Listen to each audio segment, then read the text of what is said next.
Beyond. Beyond. Beyond. Beyond. Beyond. Beyond. Beyond. Beyond. Beyond. Brian, stop that. What? You're being a bad Just always influence. stop. No, I want to treat our guests with respect. Hello, Just everybody. yelling And at our host someone. with disrespect. Welcome to Podcast Beyond, episode 411. I'm Max Scoville. Joining me, as usual, Marty Sleva, It is real nice to be back, Max. Brian Altano, Brah, brah. and back from Japan, Miranda Sanchez. That's me. You went I'm to so Japan. sleepy. Is that your catchphrase? That's me. That's me. me. I'm so sleepy. That's me. I'm so Actually sleepy. tired. That sounds like some weird, bootleg Mario. That's me. I'm so sleepy. Welcome to the show. Thanks. Thanks for coming on. And Yep. exhausted and jet lagged and stuff. Yeah. Fans of IGN podcasts can also hear you, of course, on Anime Club. Yeah. You talk about a popular, about trash. Japanese show called Anime. What did you call it? It's trash. All right. I love it, but we all know. So It was a mistake. here's It's fine. a weird little story. I have a dog. That's not that hell? weird of a Where is story, this but, going? we've been having a dog trainer come to the house, and he's this guy who teaches us the dog will not do things unless you train it to do stuff. Right. And That's in his title. yes. Anyway, one thing we did train the dog to do is to fall over backwards when we say anime and put up the peace sign with the two fingers. So we go anime, and he'll just fall over like somebody did something embarrassing, like in anime. And one of the most awkward probably moments of this year was watching my fiance try to explain this to the dog trainer. And I was like, "Oh, this is weird." He's like, "Nah, that's cool. I'm a big dork." And then very gradually, he volunteered information that he is a big, huge anime fan too. And so I sat there in the kitchen cutting up dog treats while they were kind of training the dog to do stuff, talking about Kill la Kill. Yeah. And it was just it was this weird kind of he referred to anime as trash. He's like, I understand why you would feel awkward volunteering the information that the dog does an anime trick, but as an anime fan and a dog trainer, I appreciate that. I'm a We all lot know. like your dog in that when people talk about anime, I recoil and throw my hands up as well. No. That's what I do a lot. so. You might be able to train me when you say anime, I throw up in your shoes. What show is this? This is Podcast Beyond. This is Beyond. a PlayStation Beyond. podcast. Beyond. Stop it right now. I'm really Are excited. you training him? You're like a human trainer now. Hey. Yeah, it doesn't. I'm not very good at it. Hawaii. Miranda, you went to Japan where they make video games. Yeah, you they went have to video TGS. games there. What? Yeah. How was that? Was this your first time going? Yes, it's my first time. I had to take pictures with handsome men in suits. It was weird. That was for a date. a lot of sim them. promotion. Were these booth men, or were they okay? Actually, they kept 'Cause there are trying to a lot call of- me over. It's weird. there are Every a lot time of I pass handsome men by. in suits in Japan. Yeah, so They don't like it when you take their picture with them. They're very, very uncomfortable with that. it was by far the strangest thing that we saw at TGS. We always kind of look out for that. What's the weird game sort of thing? And it was a promotion for mobile games for dating sims, and you could just go up and take weird photos with guys. And so some of them had one of The them tables had have turned. yeah, video one of game them industry. had a 20-minute line. Wow. Really? Yeah, Was he it a 20-minute famous? wait. I don't know. I just know you went in a different room. So I don't know. What? Yeah, it was weird. I don't know. He had a little sailor hat on. I feel color like stuff. they should It get was on that in weird. America, because if you want to take a picture with a guy at a video game convention, there are no shortage of them. Yeah. Literally hundreds of thousands roaming around, just sleeping on the floor, playing 3DS. So after that, you also voted on who you thought was the most handsome Of the three? of the guys that were just there. There's a board of Wow, I feel like pictures that's kind of disrespectful to the ones that didn't win, yeah. I mean, Now, there was because one thing- whoever didn't is the ugliest, right? Well, I don't know. everyone. There's That's right. always someone's the ugliest in a room. That's true. there's only one winner. So Why are you looking at me? There's always Stop looking at someone the ugliest in the room. All right. Now this is It's down to the two of us. this is a Let's be honest. PlayStation. This is a PlayStation podcast. Excuse me. The world's Yeah. number 2 PlayStation. you can play dating sims on Vita. That's Yes. a big thing actually Yeah. this year. There's a lot of Are there- dating sims coming out. on Wait, so Vita. they're still making Vita games? No. Thanks. They are. How is the Vita presence there? Because it's obviously bigger in Japan over there.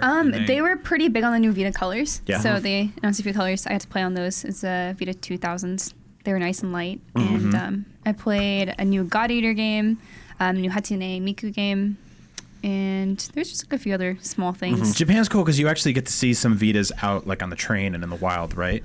Right. I didn't see any, but I'm sure there's somewhere. I saw some people on 3DSs though. Yeah. Yeah. Well, that I saw a lot of. I remember seeing there was a couple of people I saw still playing on PSPs, the original. Yeah. Yeah, they had I think one or Like Maybe launch a few model more. Like there's PSPs. like still PSP games on the show floor somewhere. so cool. Like I don't know Yeah. where, but There were 2 Wii games on the show floor at E3 Yeah. this year. And it was Wii games? Wii Yeah. games. there was a Wii Wow. game at TGS too. That's crazy. So you obviously you're a huge gamer. You love video games. It's what brought you here. You speak Japanese, right? To an extent. To an extent, I'm better Yeah. at listening. I've Sure. kind of forgotten a lot. So It's was this minor. sort of because I know when I went to the first time I went to Tokyo, it was sort of, it was like a mecca to me. Of I grew up reading about Nintendo games coming out of Kyoto and then Sony games, coming out of wherever they're located in Japan. I forget right now. And it more than delivered to me everything I kind of hoped and expected it would be. Is that what you felt going in? Yes. So I've always kind of wanted to go to TGS because I know it had a lot of like weird things that I like dating sims Yeah. and just like other games that we You don't wanted to have your get. picture taken with a handsome man. Yeah, I did that Who may for or my may not have a sister. sailor hat. Yeah, my sister was like, "You have to go do that." It was really weird.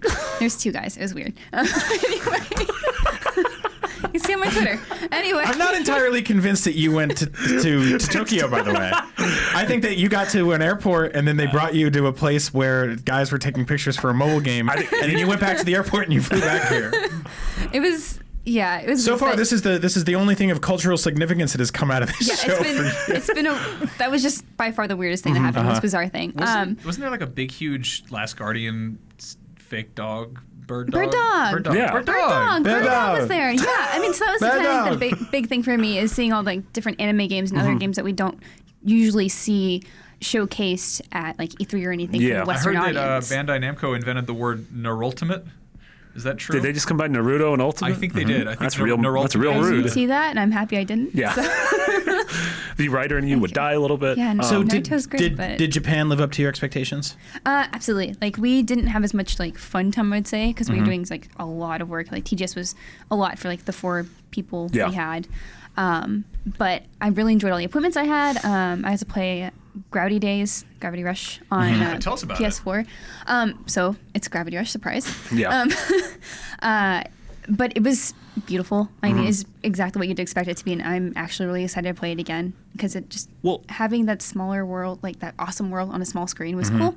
But I really wanted to see it, Yeah, PS4. totally. And especially with Gravity Rush 2 or Gravity Days 2 coming to PS4, Yeah. like this is going to be a good way because a lot of people have a PS4 but didn't have a Vita, obviously, and Right. so didn't play that.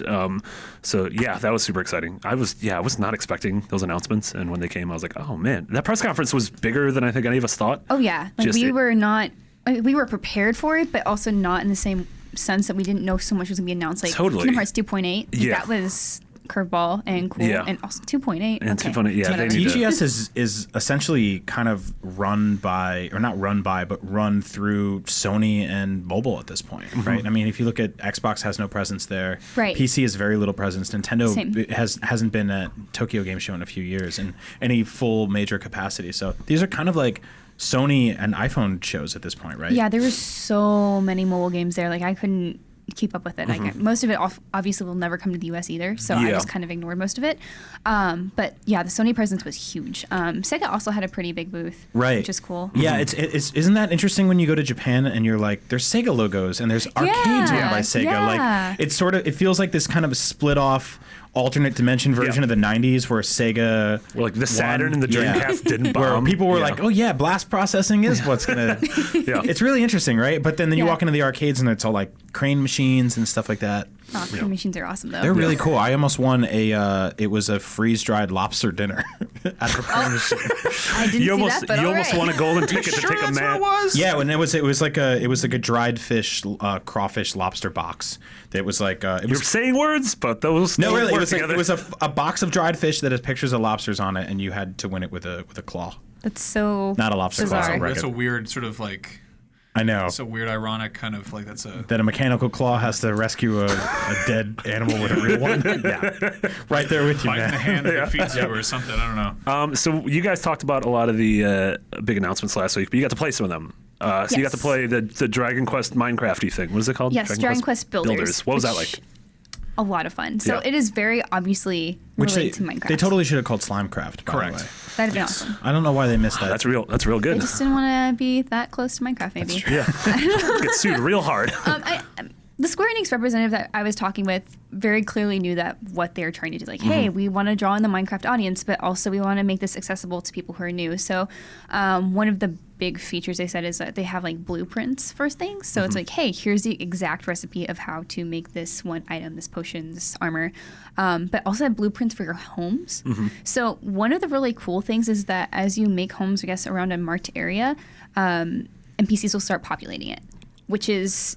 That seems really cool because to me, Minecraft always seems very lonely. Yeah, exactly. It's so lonely. Like you'll find NPCs and they're just like, "Oh, I'm here. Yeah. Okay, bye." They don't even care about Yeah, it. being up at like 2:00 in the morning in Minecraft by yourself is like one of the bleakest feelings in the world. Yeah, it's like you're on your own little. Like you and a couple adventure. skeletons. Kind of sad. Yeah. Yeah, it almost reminds me of like how in like Dark Cloud, how you would start to like rebuild the village and then it would slowly gain life. Yeah, which and there seems really seems cool. to be a little bit more of a story to it as well. Kind of hinted at least in the trailer. I didn't see any of that in my playthrough. You also have levels, so you are bound by your levels in a certain extent. So you have to go explore and go level up and kill monsters and so on, in order to start making like higher level items and stuff. So like that kind of exists too. So the recipes thing or blueprints or whatever, they were called recipes in Minecraft. Were sort of for houses. Like how does that work? Does it still give you the freedom to kind of build something on your own or Yeah, absolutely. So you can build on your own, but also you just have this blueprint for your house. Like, hey, you just lay this down on a flat surface and then you just build over the spots and it tells you exactly where to put all your rock or dirt or whatever you have for your walls, and then you put the table here, you put your chest here, and you put your fire here. Like, oh, that's awesome. Exactly marked. And then I'm not too sure if it gives you extra experience for completing those, or if it's just like a, hey, here's a helpful thing if you just want to create a very basic thing and you don't want to have to like tinker with designing something fancy. And it's smart. It's sort of just, it teaches you the idea of like aesthetic and feng shui and sort of like how that would work. And then I'm sure it's like very open after that of like, well, you could do whatever you want now, but here's like a entryway into how to build a home. If you don't want to have to deal with being creative with that, or if that's not what you're there for, then you don't have to do that. So I'm kind of torn about this. I feel like the voxel look. I mean, it's kind of cool in its own sense, and it's very clearly that they're keeping it that way. I mean, you can totally have a modular building game that doesn't look like Minecraft, right? But they're kind of going after that crowd, I think. But it's weird because it doesn't really. I feel like it doesn't really quite gel with the whole kind of Toriyama look that Dragon Quest has always had. Yeah, that's tough. And I almost wish that they'd done something where they kind of downgraded the character art to make it look like 3D 3D dot heroes. 3D dot heroes. Like that would be really that. cool to have like kind of small voxels within a large voxel world. Right. Or something. I don't know. Yeah, the characters definitely stand out because they look so much. They just have that detail and that smoothness to them, whereas everything else in the world's a little bit. Did you see the new Dragon Quest game? Like I think it's the. Heroes? Not the Dynasty Warriors one, not the Minecraft one, but the regular one that's on PS4. Dragon Quest 11? Is it 11? I think Mitch saw it. Okay, because that looks absolutely gorgeous. Yeah. You know, like it's kind of weird to look at like games you grew up with and you see something like you see Final Fantasy 15 and you're like, this sort of looks like what I maybe imagine Final Fantasy would look like in the future when I was 8, but like. That totally looks like the future of what like an old Dragon Quest game looks like. Yeah, I mean, it looks like the natural evolution of like Dragon Quest 8 for PS2. Of like, where you're like, this is gorgeous, or even something like Ni no Kuni, where you're like, this is sort of what I want things to look like. So is there incentive here to sort of bring new people into the franchise and then have them sort of go, oh, I kind of like elements of this. Let me dig deep into the dozens of very traditional, very hardcore, very long RPGs that are in this franchise. Yeah, I think that could be an appeal. I think this will be more of the reverse, where Dragon Quest fans try the Minecraft game as opposed to new fans into the game. Yeah. But we don't even know if this is coming to the West yet. Yeah. Like it hasn't been announced. It's only announced for Japan. I mean, it is interesting because I don't know, I might be ignorant, but it doesn't seem like Minecraft's very popular in Japan. Or at least it doesn't have that sort of popularity that it has amongst kids as it does here. Right? Whereas Dragon Quest is like arguably one of the biggest gaming franchises in Japan. Like there's always that urban legend that when a Dragon Quest game comes out, it's a holiday. Like they put it on days where kids are not in school because they know kids just aren't going to go to school those days, which is hard. It's makes me so happy. I know, right? It's actually something that's like nice. It's not like GTA's coming out. No, I always get really geeked out seeing photos of hardware launches in Japan, and there's people in Akibara just lined up around the block. dock, and there's like they're standing there playing the last version of the handheld as they go to buy the new one. Yeah. Something really endearing about that. So I don't know anything about skipping school. That's awesome. I wish we had that here. Big proponent. Hey, it's Call of Duty Day. Nobody has to go to McDonald's. I mean, I skip school for stuff like Bring that. it to you. I'm not going. Came down with a bad case of the slimes. It's real bad. You don't want to hear about it. Yeah. Now, one thing that came out of TGS was that PlayStation VR. That's the name of it. That's the official thing. Did you get to play with that at all? Did you get to see anything with it? I did not, because the line was huge. Even for press, like the press had a line. It's like, oh, I have an appointment. Oh, your appointment is that line. All right. That was actually you took a picture with a cute boy who was wearing a VR headset. That was a different line. The fake TGS you went to. I like the idea that you took sleeping pills, you got on a plane at SFO that literally didn't go anywhere, and this was all just concocted in the back lot of like Brisbane. There's a part of the airport where they made a fake Tokyo. You did like a Home Alone 2 and you went to Newark or something. You're like, yeah, there was a Japanese businessman there. Pretty long lines for something. I don't know. See, we haven't really talked about the PlayStation VR pricing. I think that the PR rep that said this is probably in a lot of trouble. It feels like, so basically a PR rep for Sony came out and said, I wasn't a PR rep. It was Andrew House. I'm sorry. He's came not out getting and said trouble. that it's basically going to launch like a console would. Which I remember the last time I remember a company saying this was Microsoft talking about the Kinect and how they were treating the Kinect like it was basically a console launch, a hardware launch, and that's kind of like I understand where they come from saying that from their perspective, right? Because it sort of, from their perspective, it means we're going to treat this with the same sort of ferocity that we would the PS4 launch, which means we're going to put all these third parties and all these resources and all these ad campaigns and all this money and attention into this one product. But from a consumer perspective, I heard that and said, you're going to sell this thing for $400, and I also need a $400 console to make it work. And possibly PlayStation Move stuff. Like, right. Yeah, I mean, we're seeing a lot demo, of games use that. Yeah, and I'll use that. And it's like, I don't have that. I'm not going to buy that just because. Which, like, what do I Sony, use it for? like Sony should have learned from that kind of mistake. Like, I feel like the PlayStation Move's a great example. I remember when they first put that out, and it was sort of like, well, you can just get the wand. Yeah. Or you can get the wand and the pickle, or whatever they were calling it, the grenade. They're nunchuck, right? The ding dong. The ding dong. The seashell. You get the Whoozits and the wazzle. Yeah. The walkie-talkie and the lightsaber. And a lot of people didn't know whether they needed both or needed to buy one. Nose and the faucet. Yep. And then there was some games that worked with the. Do you remember the controller had to strap into the lightsaber? So and all that? The clown nose. I always call it And that. also, do you need The a Ratchet camera? and the Clank. Yeah. Right, yeah. Do you And need a camera too? camera. So like that? yeah, there's a lot of questions. I mean, if this thing's going to run you $1,000, and then somebody else can come out the door and say, here's our VR, and it's $500 and it's or $300 and it's all inclusive. There's a lot of questions up in the air, and I think they kind of shot themselves in the foot a little on this one. Well, so this wasn't like a huge big like they changed the name. They said that they gave some like vague explanation, vague context to how they're going to be handling it. Yep. But I feel like this is one of those things where no matter what they say, people are going to run with it in the way that they want to run with it. You know? That's why you just say, please be excited, or one of those things. Please look forward to it. Please Yeah. understand. Yeah. Yeah, And we'll see you very soon at E3. I'm Like so this, skeptical something about like this, that. but I'm also like I feel like Sony really learned a lesson with the PS3 PS3, launch. You yeah. know, like to be like, hey, here's a new thing that's going to cost you this much, and I mean we know it's going to come out in the first half of next year. I'm surprised we haven't heard more about it, but we also have Right. Paris Games Week Which is and crazy, right? PSX. Yeah. I don't know. I'm just like I guess it's sort of a weird nervousness. Like, am I going to buy one? Like I kind of really want to get one, but I mean, it's also crazy that we don't know. We've played a bunch of cool tech demos.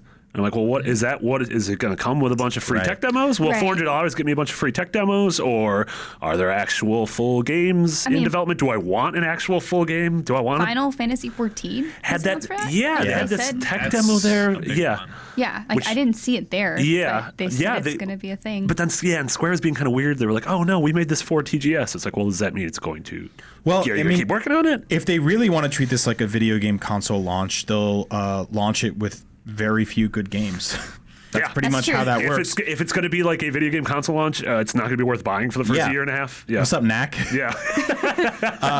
Yeah, I mean, I think this is interesting. I think like what they can. It kind of bums me out because I really want this to be successful because Sony as a gaming brand being front and center in the VR space is probably more exciting to me than Facebook.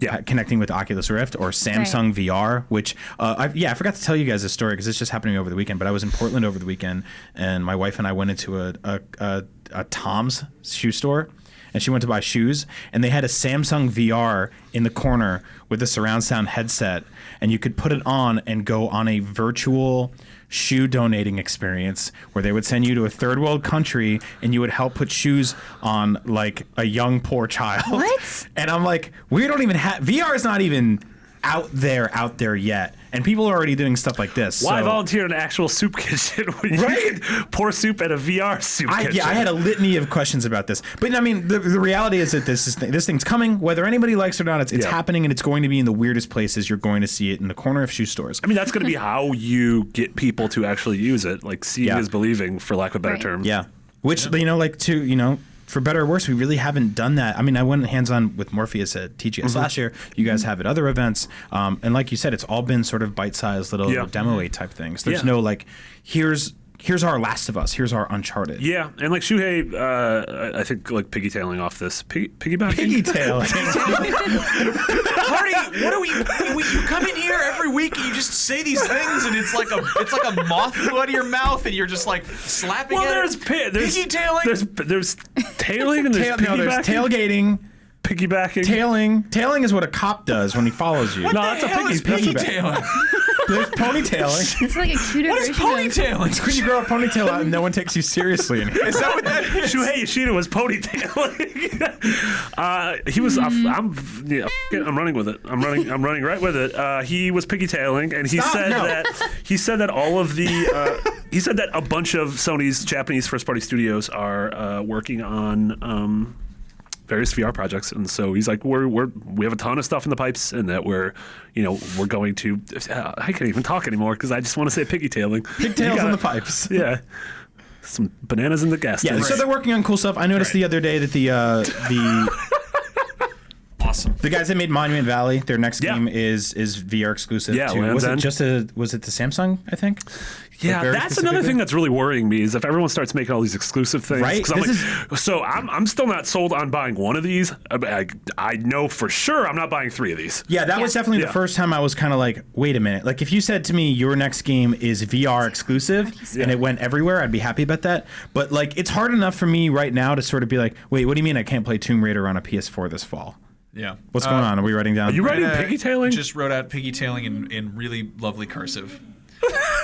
How do you spell it? Yeah, like that was your hang up with the word piggytailing? Piggytailing? Yeah. I got that one loud and clear. For the post we're going to put up about this episode. We're going to gotta have that in the headline. Let's piggytailing. It's a lot of great SEO. Let's talk about the most exciting thing to come out of TGS for me, and that is Bloodborne: The Old Hunters. Ooh, that was fun. Yeah. What's up with that? So, they are totally nailing that grotesque, terrifying, unsettling, dead horse skeleton feel. It's really bloody. Yeah. Stepped in some pools of blood. Yeah. It's cool. Yeah. So I'm not great Dark Souls, Bloodborne kind of games. Yeah. But I got to use the bow and arrow, and I was like, I'm down for this game. Yeah. Let's play. So it's kind of a really nice ranged weapon, and it's really quick to fire with your light hit button. Mm-hmm. But if you do like a more heavy hit and you hold it back all the way and pull your string all the way back, and then your arrow will actually knock down your enemy for a little cool. bit. Yeah. So it's like a nice brief stun and chance to like regroup. Yeah. But of course, it's a bow and arrow, so it's still kind of slow. Mm-hmm. And so like if you're one-on-one with somebody, it's fine. But like if there's multiple people, or if there's a fast enemy, or they just kind of like jump at you, then it's gonna be tough. I mean, because Brian, you and I both played through Bloodborne, and like there are areas where it's just like overwhelming the amount of bad guys that are in there, and so I feel like that's when that game becomes, I think, the most fun and most unsettling. When you're in one-on-one encounters and you're dodging and rolling and stuff like that. It's sort of easy. It's sort of easy, honestly. The cool thing too is that you can fold your bow back into like a blade. Yeah. So you can quickly transition and just start hacking at people. So you could stun somebody from a distance, run up, and just beat the shit out of them. Yep, that's what I did. It's crazy how. Sorry, first. It's crazy how. Really piggy tail the hell out of them. It's crazy how. I can't think of another game where announcing a weapon would get me excited and want to hear things. About, like, what other game? Like, I don't. Someone's like, there's a new gun in the Call of Duty. I'm like, I don't care. It just changes so much. Yeah, seriously. It just feels so different too. And I felt like, wow, I can do this. Yeah, I'm not gonna die immediately, and then it did, and I was like, oh, I'm gonna do it again.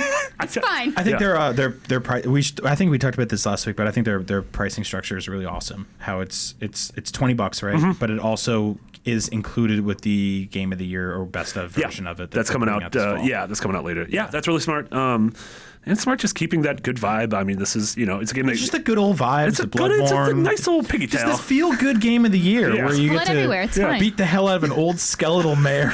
Or that the first time you see an old man in the dark in a wheelchair, you just have to kill him because otherwise he's going to shoot you with a blunderbuss. I'll be walking down a regular street on a beautiful day and think about just a single frame of that game and get grossed out. Like, it is just consistently unsettling, and I kind of love it for that. And everything in this trailer made it look like they're not walking away from that at all. Yeah, it seems like it might be a prequel talking about some of the old hunters before the old hunt. Did you guys play any like the optional stuff in Bloodborne, like that Chalice dungeons and stuff like that? Yeah, cathedral that was based like that snow cathedral. That was really pretty. And like you could have gone through the entire game not even know it was there, but like finding it was like this. I mean, it was. I would use the word delight, but it's really nothing delightful about it. It's just more horror. And you have to go up to this roof and beat the hell out of this psycho old king while he throws snowballs at you. And it's great. It's really when there's gargoyles and they hate you. It's really great. And this reminds me of one of those sort of like bits that should have been or could have been in the old game that you could have skipped completely, but they're packaging as its own thing. And I really like the idea of bringing in new weapons and stuff like that. Totally all about it. I'm curious to see how you access this. Because the way to access the DLC and especially Dark Souls 2 was really weird and archaic, and you had to do a bunch of things, and it wasn't really spelled out very well. And so I'm going to be curious to see like where in the game this is sort of meant to be, like what level you're meant to be. Oh, you think there might be a level cap for it? Not a level cap, but it might be a like recommended. Right. Do not go here unless you're level X. My guess is that did you get to see anything like that in the interface, or no. they just dropped you right in? Dropped in. So my guess would be it's you're in the graveyard with the doll woman and. Right, yeah. And then there's just like one of the and there's an extra tombstone with like a bunch of skeletons in front of it, like blah, blah, blah, like they always so did. Cute. What is wrong with you? No, they're not. Wait, those skeleton hands are like blah, blah, blah. Yeah, the little dudes would come out. They're like, "Hey, we're holding your mouth." Oh, they're so cute. God, no! I love them. What the hell? The only skeletons that are cute are those skeletons in like the old Disney cartoons that are like doing the Jimmy Jam. No, those are not cute either. Those are actually those aren't creepy at all. Are you talking about these spooky, scary skeletons? Yeah, those are nice. Yeah, all right. You actually like those? You like that human rat's nest of skeletal parts? They just come out. They're like, "Hey, we're helping you." They're not helping you. Fine. They also they sound like they're throwing up together. They're like, blah, blah, blah. It's such a bad They just noise. want to work together. That's so Such a bad noise. I'm not really in that game, but I'm really happy that it exists because I get to hear you talk about it, Brian. Because you're like, there's an old laundry rat covered in mops, and you got to fight it, and it's made out of. Honestly, I don't know what you're doing. Like if you get a few days, like when things die down at the end of the year, it's when Christmas time is over, or whatever. You have like 3 or 4 days to sit by yourself. Sit down by the Yule log. Play this game. I really do think. I mean, check out the Game of the Year version when it comes out. I'll jump on it at some point. You know? Like especially like that now that you've heard like the stories on the show about like how unforgiving it is and how it gets better, you would really just love just in the same way you describe things from The Witcher or Metal Gear, where you can be like, I'm walking down this tunnel and all of a sudden there's this 70-foot rat tries to kill me. It's great. I really love it. There's a pig. Yeah. Oh, that pig's a real jerk. Those things are weird. Yeah, it's a real mean pig. Away. And if you get past him, there's just a hole you fall in and die. And if you get around him, you can cut off his piggy tail and use it as a weapon. That's right. You can cut off his piggy tail. Yeah. He's 20. We actually found context for that word you made up. Trying to pigtail around. Trying to pig. Yeah, it's also coming out at a good time because the last Bloodborne thing is that, as of like March, it's going to be everyone's going to move on to Dark Souls 3. Yeah. That's what, which was also at TGS. Mitch has a write-up. I think he got to go hands-on with a lot of the magic. I looked at it. Mm-hmm. People are dying. A lot of blood. Yeah, a lot of blood. A lot of magic. They tend to, good job. People don't last long in that game. Nope. Yeah. I'm actually excited to try that one out now that I'm I'm sort of a little more seasoned thanks to Bloodborne. Those games actually always pushed me away. Yeah. And Bloodborne was kind of good training. Well, and Dark Souls 3 is definitely the most aggressive of the Souls games. It took a thing or two from Bloodborne. We got a little bit of news about Dark Souls 3. There's beta signups? Yeah, there's beta sign up. What's up? Yeah, if you for PS4, Xbox One, and PC, if you go to Dark Souls 3, the main website, you can sign up for the chance to do sort of a network stress test beta that's going to occur in the middle of October. You can sign up with your PSN account if you are over 18. And there's like a couple. They've done this If with not, other just Souls lie. games. They won't notice. Yeah, that's true. Unless you get piggy-tailed all the way to the bank. That's when a cop follows you. That's when a cop follows you. Yeah, it's going to be 3 gigs. And it's going to be like a stress test where you're going to be, they're going to try to make sure that the multiplayer is working and the matchmaking and game balance and everything. They've done this for Dark Souls 2 and everything. And they're very short. They last it's like timed windows, like almost how what Nintendo was doing the Splatoon things, right? Where it was like, hey, you got to play for this 2 hours. Yeah.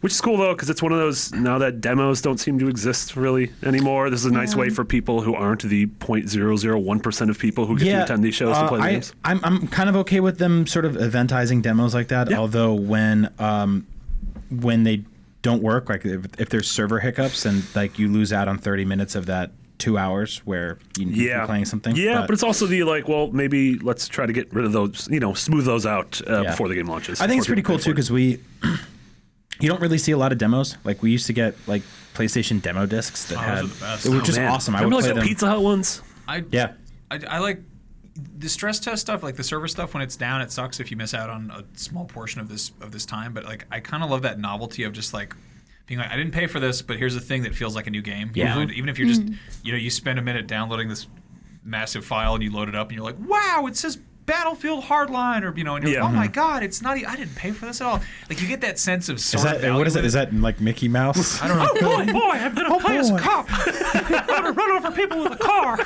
Seems like a bad year for this. But I remember playing demo discs that were just straight broken. And I was pretty poor, so I played a lot of demo discs. I had one of my favorite gaming experiences ever was the most absolutely broken copy of like a PlayStation Magazine disc that came with Thrasher Skate and Destroy. Yeah.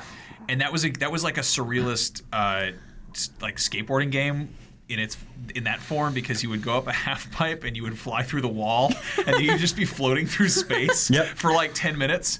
And you'd be able to like do infinite combos, and then suddenly you just slam on the ground, and then a cop would start chasing you, but it would be in first person. So you're like, I've died and been reincarnated by a cop who chases kids through a skate park. I'm getting piggy-tailed. It's a good time.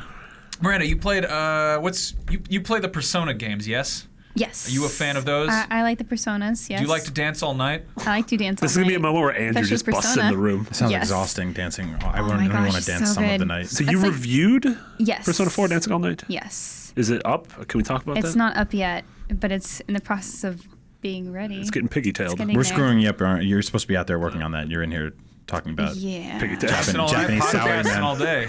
Yeah, but no, it's super fun. Like, it has that heart and soul Persona. It doesn't feel like we wanted to make another thing out of Persona 4, but it just feels like it works. There's some so first off, the story mode is about 12 and a half hours long, which is super unexpected for a rhythm game. Yeah. Right? Like, I saw your face like, what? It's like, this is not what I was expecting. So it plays out like a visual novel. So it almost feels like this is more a visual novel than it is a rhythm game.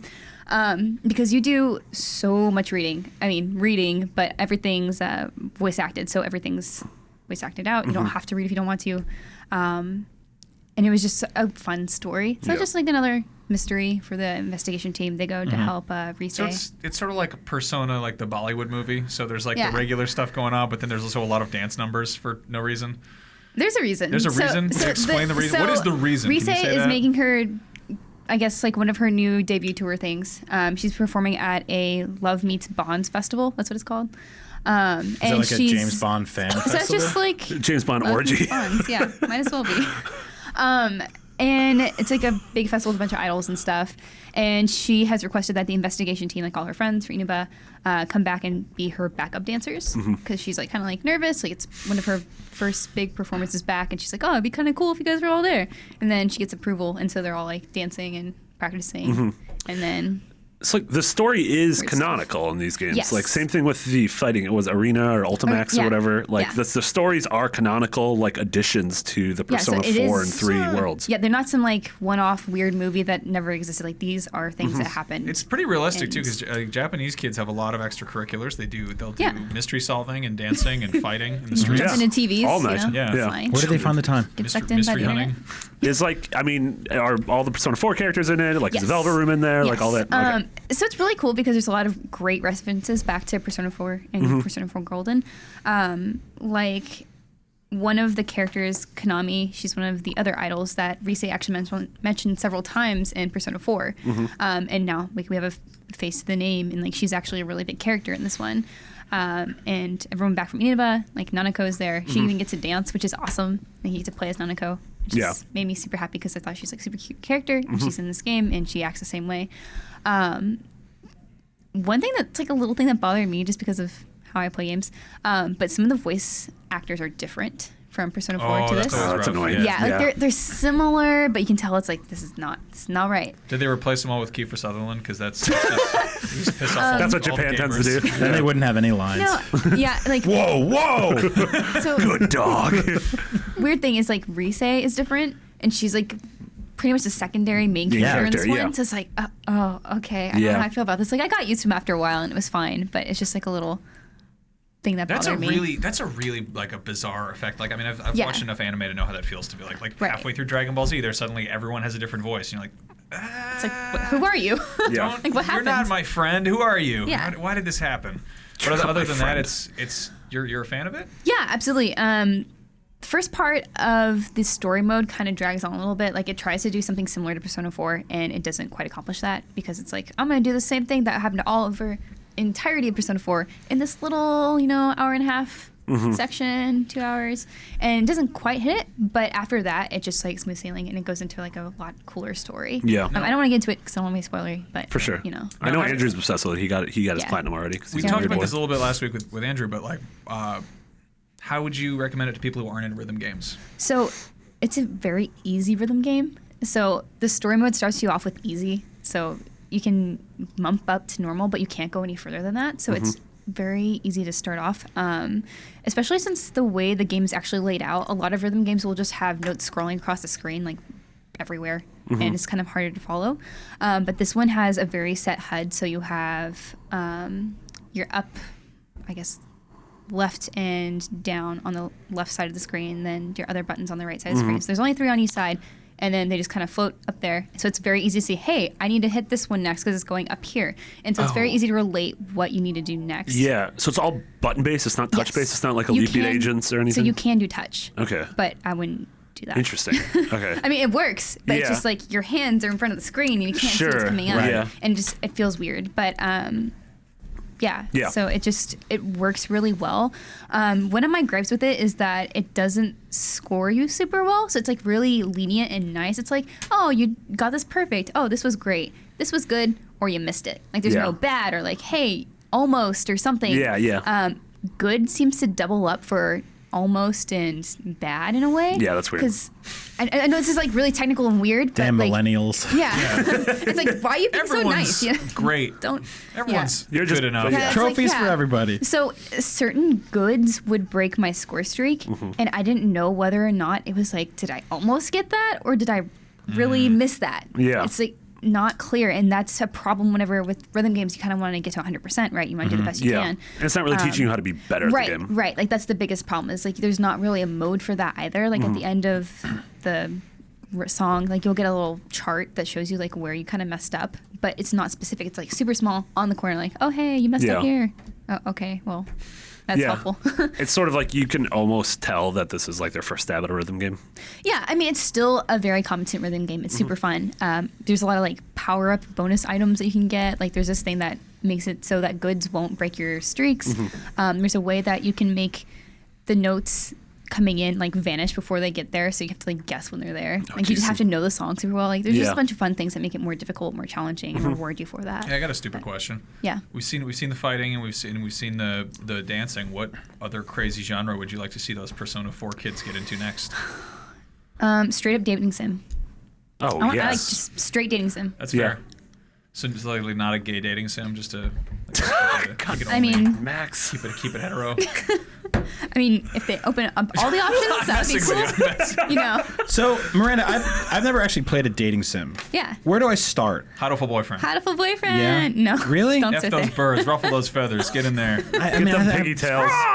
Also, even though it's like a really dumb premise, like, oh, you're dating pigeons, it's like just so good. Like, I gave it an 8 for a reason, and I kind of wish, at least for the first one, I would have gotten a little bit higher, because like looking back on it, it's kind of one of those things like you look back and it's like, oh man, I didn't realize it. Maybe like, because it was one of my first reviews for IGN too. So you're telling me my first dating sim should be about birds? Yep. Yeah. Okay. It's really good. You like horses? Would you play a horse dating sim? No, they don't have those. They have ones where you take care of him and you try to keep him from dying, because he dies in all the other video games. Yeah. Was that what Shadow of the Colossus was? A horse dating sim? I guess relationships are kind of like trying to keep the other person from dying. Sometimes, yeah. That's deep and dumb. Do they?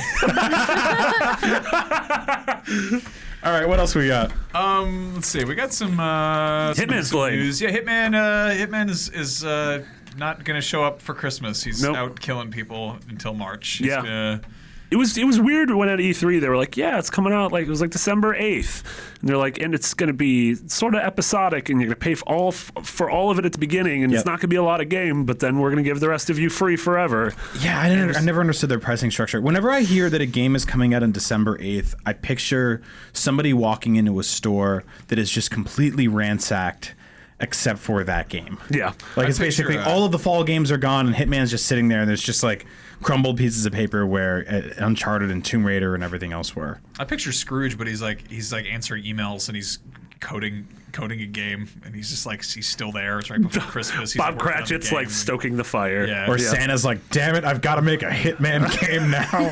Cratchit, did you tighten up those graphics in level 3 yet? I'm all for this. I think, I'm going to go on a limb. I think more games should get delayed from 2015 to 2016. Yeah. So we can play them. Persona 5 got delayed. Yeah, I was there you happy go. with that. Yeah, I mean, I know that's people totally- are angry, but I'm like, That's totally fine thank because you. I hope that's the hottest trend of the fall, is games getting delayed to next year. So yeah, this is getting delayed till March. This makes me think of Groundhog Day. Like, the Groundhog comes out. Like, did Hitman like see his shadow? Did he get caught and he like went to hide so that people's alert level went down or something? I think the game wasn't finished, Max. I think that's probably. I don't know. It's like the more we have this happen, it's just like it's. I don't think they have billion-dollar investor meetings based on hoaxes and limericks. I don't know, man. Limericks. There's no limerick about the groundhog. That's ridiculous. I guarantee someone's written a limerick I about bet you it. there's some boardroom where they bring out like a woodchuck or something. No! It's like the company groundhog. No, and also, It's probably like a spoilers, tanuki or Santa doesn't something. make video games. Let's get that out of here. Yeah. But if you lose a video game and you leave the box under your pillow, the red box fairy will bring you What about Campo Santa? God, that's real dumb. Get out. All right. Just- Bioshock Collection was caught and was chased off of the premises. Just so reported, Bioshock Collection outed. Apparently, it was hiding out behind a warehouse, and someone chased it off with a broom. Yeah, its whereabouts are unknown. I like this a lot. South African retailer Raru has apparently named themselves the hardest to name store in South Africa. But yeah, they've sort of leaked the existence of other collections before. Yeah. So, and this is something that we've been hearing sort of kicked around for a while, which makes sense because of everything that's been re-released on current gen consoles. Like, it would make sense for a Bioshock. I don't know what collection means. I don't know if it's gonna be 1 and 2 and Minerva's Den and Infinite. I guess it would have to be all 3 plus the Minerva's Den DLC. Yeah, and the right? Burial at Sea stuff. Yeah, I would Right. assume so, because you get bundles of all this on Steam anyway. Yeah, totally. Yeah. It's happened so many times. It's like, Yep. oh, okay. For $30, you can get every Bioshock thing ever. I was just talking to Andrew Goldfarb about this the other day. I was like, how do you feel that your favorite video game franchise, probably of all time, has been dormant for like a few years now, and it left on? I mean, to some people, I wasn't too hot on it. I actually kind of fell out of love with Infinite by the end of it. But for him, I know, and for people like Mitch Dyer here, there's a bunch of people at IGN. I liked it. Yeah, I you like it a liked lot. it Yeah. It ended on a very high note for a lot of people, and then the team dissolved making it, and Yeah, they scattered in different directions. Ken Levine's doing smaller things, apparently. A Logan's Run remake. Yeah. And I mean, obviously, this was a big moneymaker for 2K. I mean, I guess not Infinite specifically because the development cycle was so long, but I have no doubt that 2K is looking at other studios to be like, hey, who can we hand the reins to this franchise off of, and who can sort of reboot it or start it over again or do a new one. Which also, like, if we're gonna get a Bioshock collection on current gen, are we gonna see it get touched up at all? Because the first I hope so. First one, I went back and played that, I think, right before Infinite came out, and even then, it the controls felt kind of dated, and visually, it's been a while. It holds up well, but you're gonna have to controls are gonna be the main thing because the PC ports of all those games look amazing. Yeah, PC Infinite looks incredible. I wonder if they do some weird stuff with extra bonus water or fog or the new light that shines on things and to bounce. There's tens of thousands of whales in the back. It's very annoying and they're just always yelling. They're just like, whoa. The little Bloodborne guys come up in Rapture. I mean, it would be amazing if the cutest game ever. Kawaii. I mean, spoilers, I guess, for a 3-year-old game, but there's a certain part in Infinite where you do go to Rapture, and it'd be amazing if Rapture looked like that in Bioshock 1. Right. Because that part looked super pretty. That'd be so good. Yeah, but I think that's a pipe. I mean, even Infinite was a little rough around the edges at the time. I remember looking specifically at a lot of the textures of things, of just kind of background elements and things that were sort of sitting there. Like you would walk up to a crate full of watermelons and it was just like a JPEG. Or a toilet full of pineapples. Yeah, there's tons of pineapples. Or a dead cop full of potatoes. Happens a lot. So yeah, I'm excited about that. The last time we saw anything Bioshock related was the iOS port, which was sort of a demake, and apparently, why does that exist? Don't. And apparently, buy it got pulled from the store. You can't actually buy that anymore. Oh, really? Yeah, Goldfarb was telling me that the other day. Maybe we're gonna get that Bioshock Vita game. Remember when Ken Levine held up a Vita? There's always a lighthouse. Yeah, and there's always a liar. That's right. But yeah, supposedly the listing says it's gonna be released November 27th, which seems soon. But who knows? Do we want to do some quick rapid fire questions? Do some little rapid fires. Okay. Kevin James McKinley. Oh, so real quick, every single week, except for last week, but other than that, I've been really good about this. Every single one, though, really. Liar. I happen in the Podcast Beyond Facebook group. There's almost 10,000 people in there, a very popular group. And I ask you questions to read on the show, and they're very quick. So let's do one right here from Kevin James McGinley. He says, on a scale of 1 to 10, how disappointed are you about the lack of single-player campaign in Star Wars Battlefront Beyond? I'm pretty disappointed, but at the end of the day, it's just a video game that someone else is working very hard on. So I don't know, 2. 2? Yeah. Is 10 the ultimate disappointment on that? 10's the ultimate. It's odd that it would be ranking disappointment. That I think it would be on a scale of 10 to 1. Right. Yeah, it's hard to be a 9 out of 10 sad. Yeah, I don't know. Andrew Goldfarb. I don't know how to feel about Battlefront. I'm going to play it, but we've been over this. But I feel like they've shown us way too much for how much is going to be there. Miranda, you into Star Wars? I am. You are. So how do you feel about Battlefront being multiplayer only? I think it's fine. Yeah? I like multiplayer. You do? It's kind of my thing with shooters. Like Call of Duty, I don't ever touch the campaign unless I have to. And I just you're one of those. Yeah, I'm one of those people. Statistical majority people. I mean, if it has a really robust campaign, I don't know why Titanfall even tried. It's don't just let me go shoot people. Titanfall sort of tried. They were there's a story. They said, no, we're not going to do it. I'm like, I guess we have to do a story. But it didn't really You gotta check it off. Yep. No. That was insulting. It's the way they were like, the story's woven into the multiplayer, and you start up a bit. Yeah, instead Some woman just let yelling them at you while you're in a helicopter. Yeah, just let them commit to the multiplayer. Let them do that. If that's what they want to focus on, let it excel. Especially when we know that Amy Hennig and Jade Raymond are working on an actual Star Wars game, which is probably going to have a phenomenal story. So I'm but I can't play that this fall. So I'm a 10 out of 10 disappointed because I want a single player in my Star Wars. But I mean, I'll play Battlefront for a little while because it does look beautiful. Do you remember that part where Chewbacca had a whole moon dropped on him and he passed away? Yeah. I don't think that counts as passing away. Usually people's grandparents pass away. They're like, he died in his sleep. He was. The people on Alderaan didn't pass away, right? Mark Snodden says, if the PlayStation VR is the same price as the PS4, do you think it will fail? And if so, will you get one anyway? We'll go around the table real quick. We talked about this real briefly, but Miranda, do you think it'll fail? No, people are going to still be interested in it. It's going to take a while, though, for price drops. Are you going to get one? Maybe if there's cool things on it. Like, you gotta prove why I want it. I don't know. Yeah. Why do I want this yet? Max. If it's the same price as a PS4 and it fails, I will get one on sale. I'll get one on clearance. Like how I bought the Virtual Boy on eBay for Exactly. $11 with 6 games 2 years after it came out. Yeah, no, I'm all It's a about good time that. to hop on the When I know PlayStation VR. Everything that's out there for it. Yep. And I'm like, Yeah. there we go. Yeah, Marty? I mean, we need to see what the actual games are. Yep. Like this, Yeah. this is a lot of promises so far. Yep, I'm right there with you guys. I'm still sort of worried about the sort of screen door effect, as we've heard it referenced for VR. That's kind of been an issue for me. What does that mean? It means that it always looks like you're looking through a screen Oh, door, yeah. and you can kind of see the borders of it. It's not just like being in an IMAX theater or something like that. So we'll see. This is a weird one. Howard Xander Shelfer says, Elmer's glue and Play-Doh are things I ate as a child. What tools of creativity have you swallowed in your life? I wanted to add to this.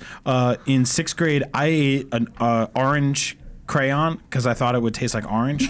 Did it? Did not. That's really funny you'd say that. I remember on 2 separate This is occasions, why I put this question in here. eating, Just for you. weirdly enough, the complementary color to orange turquoise.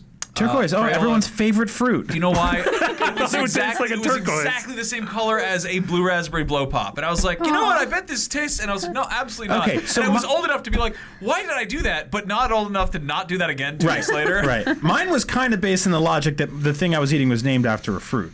Yours was not. Yours is named after a stone. Mine, well, fair enough. Anybody else eat crayons? Absolutely not. Nope. Nope. I eat All right, normal moving food. on. Ruben Torres says, Miranda, what's the weirdest thing you did in Japan? Oh. It says actually, what's the weirdest thing you did? Question mark question. Like I She's don't like, know I what. killed a man. So besides the Dancing birds dancing once. guys, what Yeah, was the weirdest what thing you kind of did? stuff did you do outside of like actual work?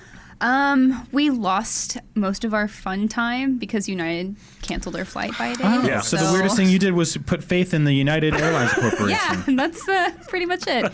But yeah, definitely the photo with the 2 men in nice suits. You went to Disney Sea though. Yes, that wasn't weird. How was that? But it was just fun. I thought that was weird. Why? Oh, Disney Sea's okay. awesome. Did you go on the Indiana Jones ride? Yeah.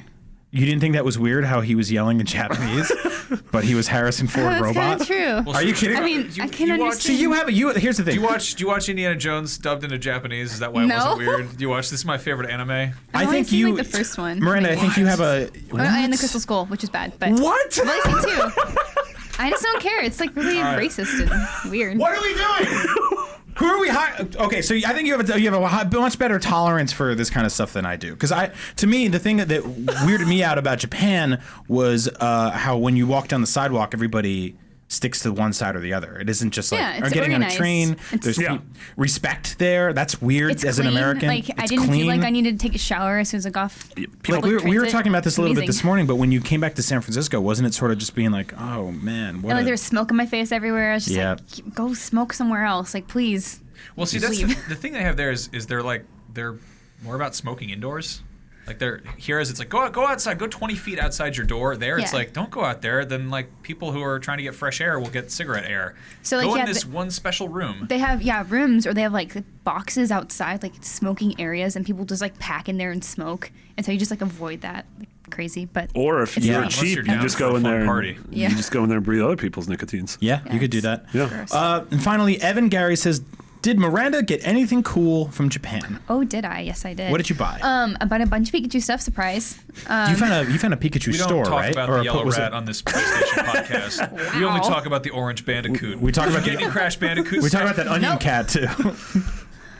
Yeah, I found a Pokemon store in the airport because Pokemon Center is like really out of the way. What did I get that's PlayStation related? Well, I want Well, to talk. you got a screaming Pikachu, which is really really weird. You got a Pikachu that skinned a Gengar, was wearing its flesh. So it's like a Halloween Pikachu, and they're dressed up as different Pokemon. So it's got like a mad face, and it's wearing a Gengar hoodie.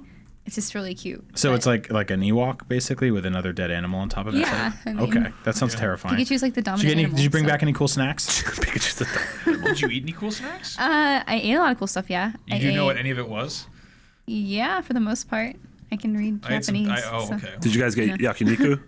Yeah, that's so much. Yeah. Did you get any okonomiyaki, whatever it's called? Okonomiyaki? Yeah. That No. like it's It's a like pancake kind of yeah, thing. yeah. Yeah, no, I Oh, didn't have that. you didn't have that? time. Pizza. No. It's the jam. It's good stuff. It is good. I've had it before. Did you do any stuff with vending machines? That was always my favorite thing there was just the vending I machine. think I got something from a vending machine every day. Yeah. So, Yeah. Good. It's so good. Good. Like So at the that- station, I got hot coffee out of a vending machine. Oh, I it was love doing perfect. that. It was Yeah. a rainy day and It was it was magic. cold. Well, the cool thing there is that Coffee you have can, and you're not gonna have that. I always with a like a paper cup with that lid on it. Yeah. I'm always afraid I'm gonna do that thing like in I don't know, Devil Wears Prada or something, where somebody runs into me and I squeeze it too hard, it goes everywhere, and I'm like, I'm covered in latte. It was one of my favorite things to do. There was your train card Your with the Suica card. Yeah, your Suica card with a Yeah. little penguin on it, which is just adorable how many animals they put everywhere there. You can use it on vending machines and get candy or snacks or coffee. Or booze. Or booze, And you yeah. can't get can on your use them- train because you bought 8 sodas. That's right. But I remember just having like change in my pockets all the time and my gosh. I don't really deal with like physical money here in America. It's like credit card for everything. Yeah. And just having coins in my pocket and walking down the street and being like, I have a bunch of coins in my pocket. I can get rid of them in exchange for toy robots, like right here, or like little Zelda keychains or Street Fighter characters. And I was buying toys constantly. That's like one of my favorite things to do. It's a Yeah, dangerous place. the little Yeah. gashapon things. Those are awesome. When I was leaving the airport, I just had like a few $100 left, and so it's like $1, and just like threw 'em in- Ballin'. Yeah, just threw them in the machine. So it's like, here we go, got some new little Pikachu toys. Yep. Yeah. Cool, That's I'm awesome. done. Now, when I was there, you didn't get to poke around a whole lot, but when I was there, I got to see the Yokai Watch stuff was huge. Like, it was everywhere. Yeah. And Yeah. it hadn't really surfaced here yet. I mean, I kind of figured it would be. Did you see anything while you were there that seems like it might be the next thing that gets shipped over this way? So it's already started, but Love Live School Idol Project is a show. Well, it's an anime, it's a CD thing, it's a manga, it's a movie, it's a lot of weird multimedia thing about these 9 girls who start an idol group in their school to save it from closing because their school stopped getting applicants and they needed to make it popular again. That's the plot of every 80s breakdance. Having to save the rec center. Yeah, so they have to save their school, and it's crazy popular. Like, it was everywhere. They had a massive stage at TGS for the mobile game, which just got like 20 million downloads or something. Jeez. Wow. Yeah, that's available in the So US as well. How is so- that that seems like the kind of quest that you'd be able to either fail at it or accomplish in a rather short time. Like, you dance and you save the school, or you don't. Right. So then once you save the school, you start going to competitions. Oh, yeah, and you wanna gotta save other schools no, after No, that. you just want to be the best No, after you that. gotta put other schools out of business. Yeah. Wow. So wait, they were like, we saved the school, now we don't have to go to school anymore? Oh, they save the school, then they're like, oh, what if we go compete in these contests and be cool? Okay. And what's it And called? have Love Live. Love School- Live School Idol Project. School Idol Project. Yeah. What kind of a It's on game? What kind of an Crunchyroll iOS game? A dating sim? A dancing sim? It's a rhythm game. Ooh. And then it's like a weird rhythm crossed with like card collecting and RPG. It's weird. It's cool. I bring a deck of cards when I go out dancing. Yeah, like they have like special I do the events and gambit. I stuff. love it like it's just sort of there. Cards like It's like, girls. It was everywhere. Like all the UFO machines, like the crane games, Yeah. were Love Live stuff. Like at Wow. least the first set when you walk in an arcade was all Love Live. There was no freeze-dried lobsters. Nope, didn't see any of those. Those aren't real. pretty big I have a feeling they indicator. were probably Yeah. sit there. The Sega Arcade Corporation was faced with the daunting question of: do we bring in these immensely popular teenage girl-based things, or keep the freeze-dried lobsters? And the Astronaut lobsters were lobster. kicked out on the street. All right, so that wraps us up. Yeah. Do you want to? Should we talk about what we're working on? What we're proud of? Do you have anything you're proud of? I had one thing I want to give a little shout out. The former masters and commanders of this fine podcast, Colin and Greg, who have gone to do their own thing with Kind of Funny, they are launching a PlayStation podcast. So if you were a fan of the former iteration of Beyond before I showed up, you can get that too. Yeah. It's called P.S. I Love You. XOXO. Also, that video is amazing. Yeah. So Yeah. if you're not already, go catch up with those guys. I want to give them a shout out because they're pals, and then you can if you don't like what we do, then you can vamoose. Get out of here. You can go pigtailing around. Go find a new podcast. Pigtailing around. Yeah, shout out to those guys. They're old friends, good friends forever. And I'm sure we're going to be doing something cool with them in Yeah, the near future. we always do. Yeah. We always do. We'll do It's the way crossovers. it always works. Like that Tekken Street Fighter game that Yeah, never Street came out. Fighter. We're not going to have an actual down Street by Fighter. the old chain link fence in the dumpster. What? Yep. I was like staring at you intently while you talk about dumpsters. Try to trip you up, keep you on your toes. Yeah. When you're not talking, it's like when a spider is in the bathroom and it goes behind something, and you're like, uh-oh, something's wrong. You're thinking of a real bad thing. Where he's going to spring out at any moment. You're like, I'm in the shower, I'm back. Brian, what do you want to tell people to do? Max and I do a little show called Up at Noon. Also called P.S. We kind of love you. P.S. We're sorry. P.S. We're sorry. It goes. It's every Thursday at noon right here on IGN. That's Pacific time or whatever time it is in the clock in your house. You got to look that up yourself. We're on YouTube, Twitch, and IGN. You can watch it live right there, or we break out the clips on IGN and YouTube all week. So yeah, they have just really awful headlines like why lightsabers suck, or why does Darth Vader wear a cape, or which is better, Angry Birds or Minions? And then people get real mad. We did a great video this week where we asked people to dislike the video as much as possible on YouTube. And as of this count, the video has 90,000 views and over 40,000 dislikes, which means 50,000 people don't get it. They just don't understand. It's okay. We'll power through it. So go check that out. We're having a lot of fun over there. Mm-hmm. Yeah. Miranda, when can people check out Anime Club? Or Trash, as you refer to it. Anime Trash. We love it, though. It's part of us. We record every Tuesday. We usually go up every Wednesday, but it will be late this week because I'm tired. And this show. Yeah, that's fair. You need to learn how to make a show on time. Actually, on that note, I wanted to say we never make a show on time. We are really consistently bad at that. We're consistent at our inconsistencies. I think it's been 3 weeks that this is a show that's supposed to go up on Tuesdays at 1 p.m. Pacific has gone up a day late, so we are just going to shift that because people are frequently out on Mondays. We travel a lot. Things are busy. So Wednesday, 1 p.m. Pacific time should be the new regular time for Beyond. If that is horrible for you, I'm sorry. Take a bunch of NyQuil and just sleep a bunch and pretend that every day for you is a day ahead. Actually, that's a good thing. A lot of people do that with their with the clocks in their cars. They move them 15 minutes ahead, so they always think that they're a little bit of time off. No one does that with calendars. Where they just wake up and they're like, people it's do Wednesday. that with calendars, but they do it in like Animal Crossing or The Phantom Pain. And I do that. Solid Snake says it's my birthday. More sense. Yeah. Marty, anything you want to promote? I don't think I've been here since we launched IGN First this month for Assassin's Creed Syndicate. That was one of the reasons I was out a while ago. Yeah, and it's been this week we've put up the first part of a making of series that is really incredible. Zach Ryan, who's been on the show, came to Quebec with me. We shot that. Denise, one of our video editors, did an incredible job. So check that out. We're going to have another later on this week. And then I am currently... Also, follow Zach Ryan on Twitter. He needs more followers. He's a real funny boy. Yeah. He's a good boy. I don't know what it is. Yeah. And then Zach Rusty. And then I'm reviewing Lego Dimensions. So that embargo's Friday morning. Probably not going to hit that, though. Yeah. You have a work desk covered in toys right now. It's nice to it's see. weird. Yeah, I went to a bar last night with a backpack full of PS4s and Legos. Okay, that's how you get arrested. I'm glad I wasn't robbed. So I saw a Dark Souls skull on your little Yeah, I don't know thing. who put that there. That was really weird. Someone put a Dark Souls skull on my Disney or on my what game am I reviewing? Lego Dimensions pad. Yeah. Someone's That's a made. threat. Oh, also Thursday of this week, our updated top 25 PS4 game list is going to go up. That's right. A lot of changes, a lot of jukins and jivins, a lot of additions. Metal People Gear's are on being that real list. pissed off at number one. Yeah.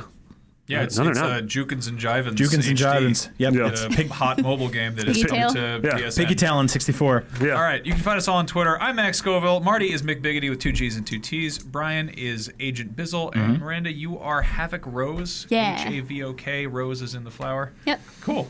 What's that mean?